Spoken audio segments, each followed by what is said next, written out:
So this is going to be a very different type of video. I have had a loss back in October of 2023. My mother had passed away at 62. During that time, I've found myself trying to cope. By doing that, I was looking at TV shows, movies, that sort of stuff. And when you aren't going through trauma, you click with certain things. And within the context of those shows, you feel part of it. When you go through trauma, you relate more. So these are the things that I've reflected on and that have meaning to me. So please enjoy what I'm going to talk about today. So this is probably going to be the only live action show on this list, but there is a single episode of Malcolm in the Middle that I purposely think is very, very near and dear to me. I mean, I thought I'd cry when I saw him in the box. I thought I'd cry when they closed it. I thought I'd cry when they put it in the ground and I threw dirt on him, but nothing. In this episode, Hal loses his father, and he doesn't know how to deal with the situation. The reason why it hits me so hard is because at the very end of the episode, Hal has to come clean about his father and what he meant to him. Throughout the episode, he cannot come to terms with his feelings, but he breaks it down pretty easy here. What? My dad had the same pen. Well, he must have been a great guy. This is a great pen. We don't really need to get into that right now. See, I just lost my dad. Sorry. Dad would have loved to see his grandson driving that sports pack. I don't know if he would have. He was pretty emotionally distant. Had a lot of trouble showing love. Yeah. Old timers, eh? But I didn't care. I didn't care if he had trouble. I loved him. He was my dad. You know, I see that you're in a lot of pain right now. And I'm going to need some grief counseling, too, if I let you take me up on this offer I'm giving you. I remember coming downstairs in the morning, and he would be at the table, and he would say, "Hey, buddy, I'm doing 4 things at once. I'm watching TV, I'm reading the newspaper, I'm drinking coffee, and I'm talking to you."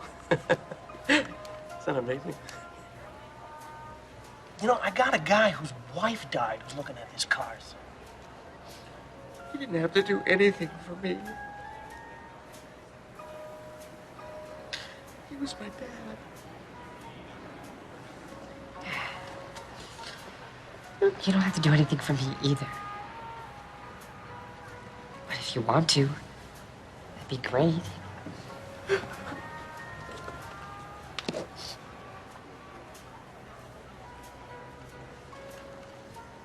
I lost my dad. I know.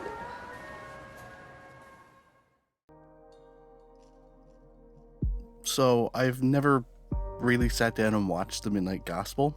I know it's a very, very good show. I know that it has a lot of existentialism. I know it has a lot of trippy visuals and a lot of deep talk between different people.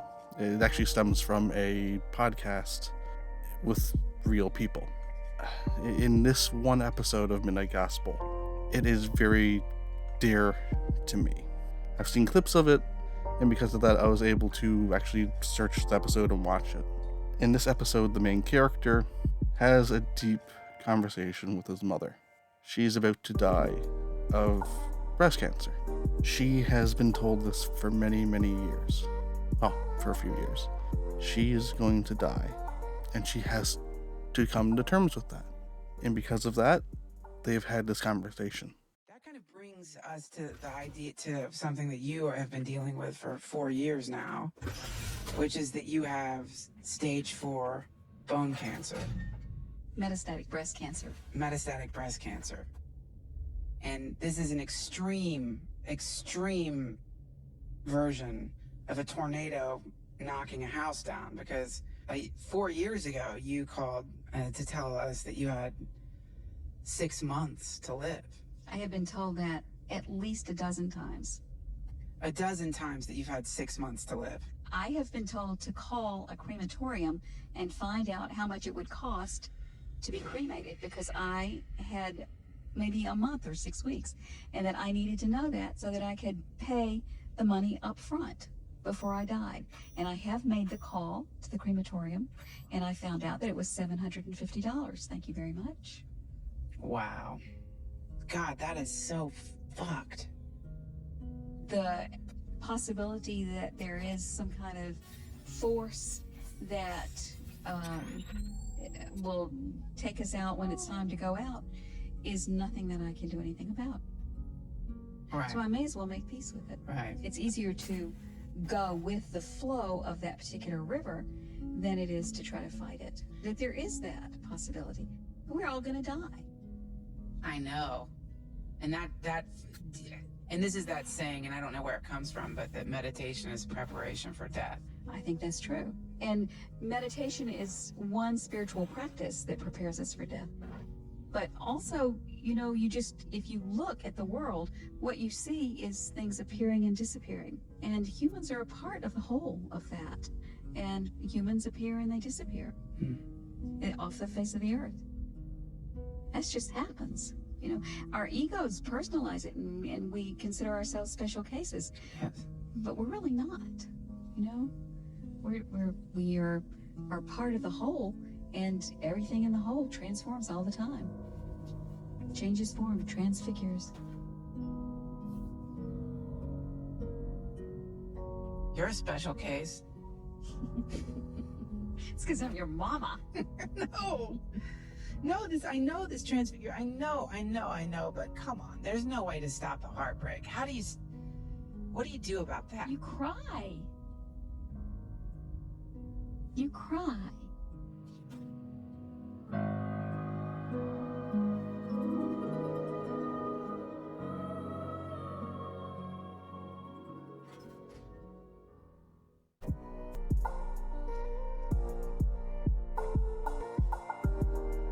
One of the truly sad things about a character like Spider-Man is that it seems like he has no choice but to lose people all the time.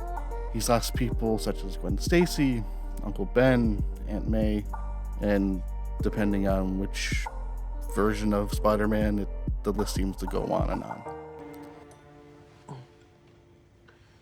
So, do you have a best friend too?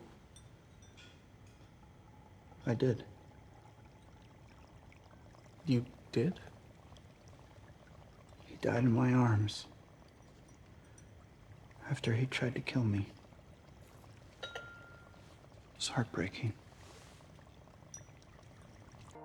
It seems as if there are moments where the world tries to test him, and he wants to be a hero. He wants to be able to save everyone.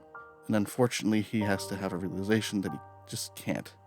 Everybody he knows eventually is going to be lost to his heroism, and he has to deal with that. I can't do that. Not now. What am I supposed to do? Just let him die? What about your dad? He's a captain, right? Yeah. And that's it. You just aren't gonna do anything about it. Okay, what about Uncle Ben? That'd have been okay if you knew and you just let it play out? If not for Uncle Ben, most of us wouldn't be here, Miles. And all the good we did, it wouldn't have been done. So we're just supposed to let people die because some algorithm says that that's supposed to happen? You realize how messed up that sounds, right? You have a choice between saving one person and saving an entire world. Every world. I can do both! Spider-Man always... Not always. Miles, we all Steven Universe. Steven Universe is a good show. You should watch it. It's going to be very, very sad. I'm not going to spend any time on this because there's a lot of loss in this.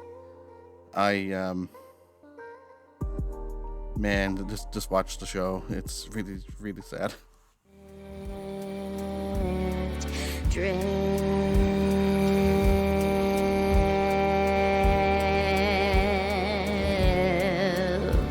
Away.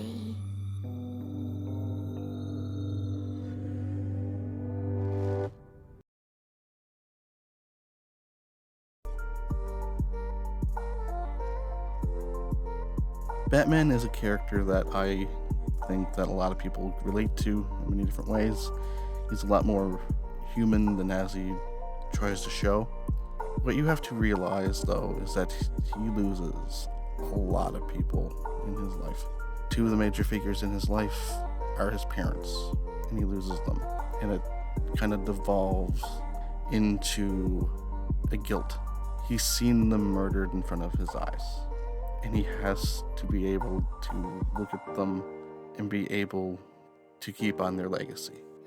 And one of my favorite scenes of the show is when he realizes that he's losing his friend. He's losing Harvey Dent. He sees his parents in him, and he realizes he cannot save the people that he loves.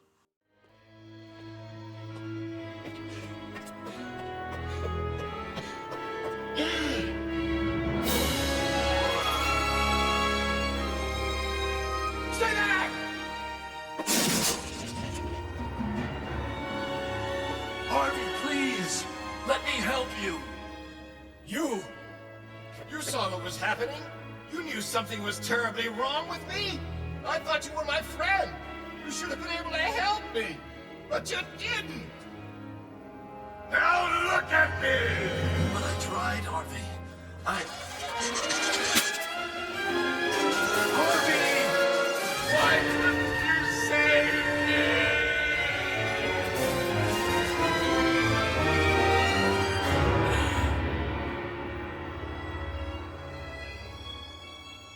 Why couldn't you save us, son?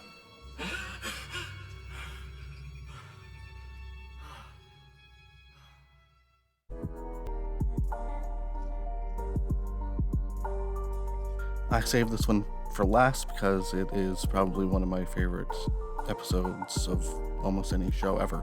The Simpsons has been something that has been a part of my life since I was probably about 6 years old. Knowing that we get an episode that shows Homer's mother, why she left. She comes back into his life and then leaves again. It almost feels like a tease.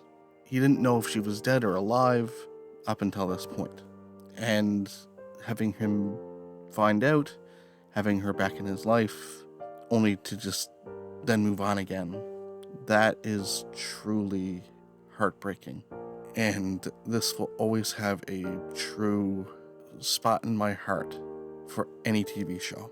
And this is why I'm using this as the ending, because I cannot stop thinking about my own relation in such a way. I miss my mother, and I hope that you enjoyed this video here. I really do hope that you enjoyed it in getting to know a little bit of my own brain. So thank you. And thank you, Mom. At least this time I'm awake for your goodbye. Oh, Homer. Remember, whatever happens, you have a mother, and she's truly proud of you. Oh. Don't forget me. Don't worry, Homer. You'll always be a part of me.